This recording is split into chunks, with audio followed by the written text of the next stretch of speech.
So, welcome back to How to Be a Great Teacher. This is video number 6, which is what can you do that will create excitement, energy, and motivation for yourself?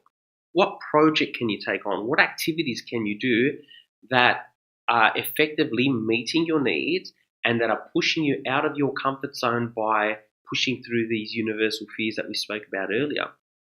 And this is something that, as a teacher, you can look at it from one of two ways. One of them is that you are at the cause of your happiness and your fulfillment, and the other way is that you are at the effect of the things that happen to you and around you to cause you to be happy. If you're waiting for the things around you to make you happy, you're going to be chasing your tail forever, because you're basically leading your life in a way that's determined by the actions of others and by the feelings of others for you to then be happy or be fulfilled. It doesn't work that way. If you want to be great as a teacher, if you want to be happy and if you want to be fulfilled, you have to therefore take on the responsibility yourself to be that way. And the way to do that is that you find things in your work that help you fulfill your needs in a resourceful and empowering way, so that you can experience what it's like to be doing something that you truly love.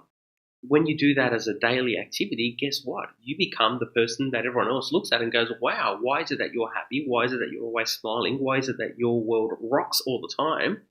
And the real answer is because you're choosing to do so. You can just as easily choose to complain and whinge and moan about all the other stuff that you don't like.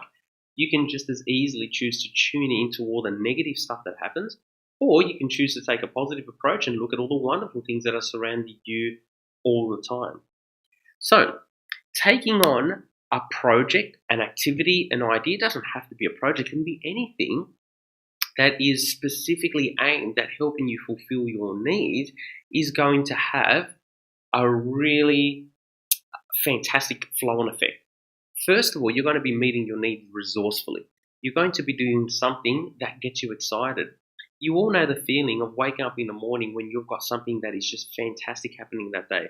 It might be that you're going out to dinner with some friends. It might be that you're going on a camping trip or a holiday, whatever it is. You all know the feeling of waking up and going, wow, how cool is it? Today's going to be an awesome day.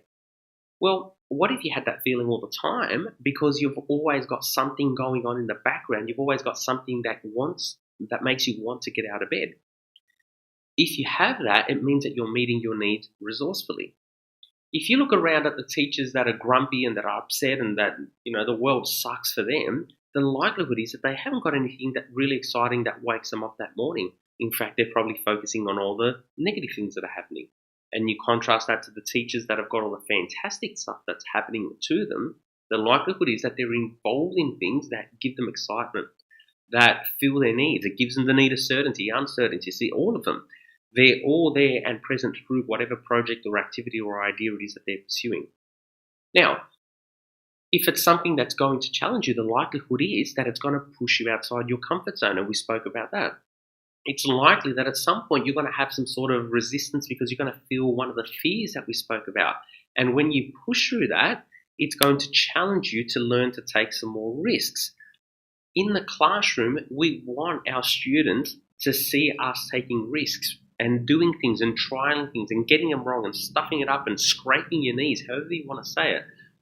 We want our students to see us doing that, because if they see us doing that, it by default means that they can also do the same. If they see us in perfection and untouchable and we can't do anything wrong, then that's the expectation that they're trying to get, and that's unrealistic. We spoke about that before. Really importantly, you will be a better teacher, you will be a great teacher because your students see you walking the walk. It's not just you preaching from, a high tower somewhere. It's you showing them every day, hey, this is how I'm walking the walk, doing the thing that I'm saying to you. So it's not me just telling you what you should be doing. It is me actively showing you and inspiring how it's done so that you can follow the same path. So I challenge you to look at the areas in your subject area, or whatever it is that gets exciting. Let me throw some ideas for you. So imagine if you knew that you could push through the fears. You knew that you were going to get challenged. You knew that you could push through your comfort zones. You were okay with taking risks. Let's just say you're an English teacher and you're writing your own novel and your students are seeing you write your own novel. Let's say you're a history teacher and you're making your own little documentaries based on the places that you've gone, where you show videos of you visiting some of these wonderful places around the world. Let's say you're a musician or a music teacher and you're writing your composition or you're performing on stage. Let's say that you're a drama teacher and you're writing a play that the students are performing in, or better still, you're showing them acting. You're videotaping yourself and saying to them, give me the feedback. Just imagine the possibilities of students seeing all of their teachers doing the walk, walking the walk, doing the thing that they're preaching.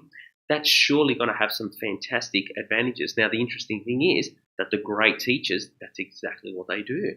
The great teachers don't just sit behind a textbook. They're the ones that are creating the textbook. They're the ones that are showing the examples. They're building the videos. They're doing the thing that inspires the students. And that's my challenge to you.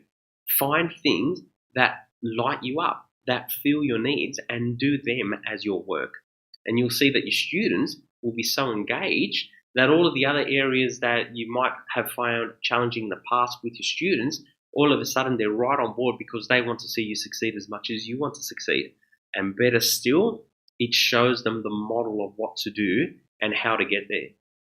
Come back and watch the last video. Thanks for watching.